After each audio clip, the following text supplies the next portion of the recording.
To stage R C coupled amplifier ആണ് experiment. ഇതിൽ first stage അതുപോലെ ഇതാണ് സെക്കൻഡ് സ്റ്റേജ് വരുന്നത്.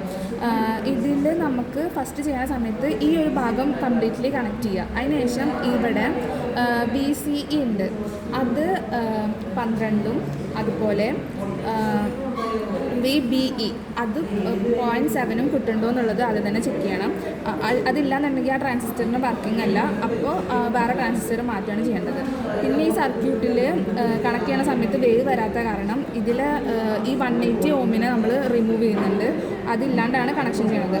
അതിനുശേഷം പിന്നെ സെക്കൻഡ് സ്റ്റേജിലേക്ക് വരുമ്പോൾ ഇതിങ്ങനെ കണക്ട് ചെയ്യുക. അതിനുശേഷം ഇത് നോക്കുന്ന സമയത്ത് DSL നോക്കുന്ന സമയത്ത് നമുക്ക് കൂടുതൽ ഗെയിനുള്ള പോലെ കാണിക്കുന്നുണ്ട്.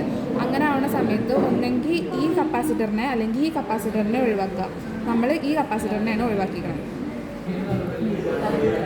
അപ്പം ഇത് നമ്മുടെ ഫസ്റ്റ് സ്റ്റേജാണ്.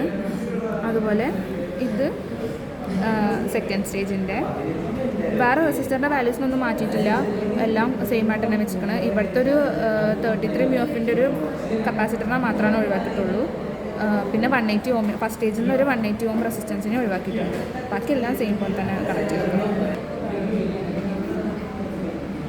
പിന്നെ കണക്ഷൻ ചെയ്യണ സമയത്തുണ്ടല്ലോ, ഇതിപ്പോൾ 2 സ്റ്റേജ് ഉണ്ടല്ലോ, അപ്പോൾ ഈ ബ്രെഡ് ബോർഡിൻ്റെ നടുവിലായിട്ടൊരു ബ്രേക്ക് വരണ അറിയില്ലേ, 1 2 3 4 5 കഴിഞ്ഞാൽ ഇവിടെ ഒരു ബ്രേക്ക് ഉണ്ട്, പിന്നെ 1 2 3 4 5 അങ്ങനെയാണ്. അപ്പോൾ മാക്സിമം ആ 5 എണ്ണത്തിനെ ഒന്നെങ്കിൽ ഫസ്റ്റ് 5 എണ്ണത്തിലോ അല്ലെങ്കിൽ ഇവിടുത്തെ 5 എണ്ണത്തിലോ ആയിട്ട് ഒതുക്കാൻ നോക്കുക. ഇങ്ങോട്ടുള്ളത് കുറച്ച് റിസ്ക്കാണ്, അങ്ങനെ ചെയ്യുന്ന സമയത്ത് കിട്ടണില്ല. അപ്പോൾ മാക്സിമം ഈ ഒരു സ്ഥലത്ത് തന്നെ എല്ലാതും ചെയ്യാൻ വേണ്ടി നോക്കുക.